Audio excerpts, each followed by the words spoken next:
সরকারের সংসদীয় দলের সভার খবর রাখছেন সহকর্মী শফিকুল হক। আরও খবর নিয়ে তিনি যোগ দিচ্ছেন আমাদের সঙ্গে।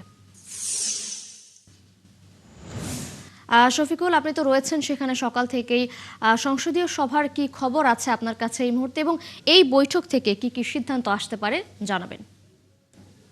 তিশা, এর আগের খবরগুলোতে যেমনটি জানাচ্ছিলাম যে আজকে বেলা 11টায় প্রধানমন্ত্রী তারেক রহমান এবং সংসদ তারেক রহমানের নেতৃত্বে সেই বিএনপির যে সংসদীয় কমিটির যে সভা, সেই সভাটি শুরু হয়েছে এবং এখনও সেই সভাটি চলছে। আমরা রয়েছি ঠিক সংসদ ভবনের ভিতরেই রয়েছি। এখানে সভা চলমান রয়েছে এখনও। সভা শেষে এখানে চিফ হুইপ যিনি রয়েছেন নুরুল ইসলাম পনি, তিনি সংবাদ সম্মেলন করে আজকের বৈঠকের বিষয়ে বিস্তারিত সেখানে তুলে ধরার কথা রয়েছে। সেটি দুপুর 1:30টা নাগাদ সংসদ ভবনের যেই মিডিয়া সেন্টার রয়েছে সেখানে অনুষ্ঠিত হবে। এর বাইরে যদি বলতে হয়, আজকের এই যেই বৈঠকটি হচ্ছে এখানে সংসদীয় কমিটি, সরকার দলীয় সংসদীয় কমিটি বৈঠকটি আসলে খুবই গুরুত্বপূর্ণ। এই কারণে বলছি, কারণ আজকের এই বৈঠক থেকেই আগামী জাতীয় সংসদের স্পিকার এবং ডেপুটি স্পিকার কারা হচ্ছেন সে বিষয়ে একটি চূড়ান্ত সিদ্ধান্ত আসতে পারে। একই সাথে আগামীকাল যেই ত্রয়োদশ জাতীয় সংসদ অধিবেশনের প্রথম যেই কর্মদিবস অনুষ্ঠিত হবে, সেই সংসদ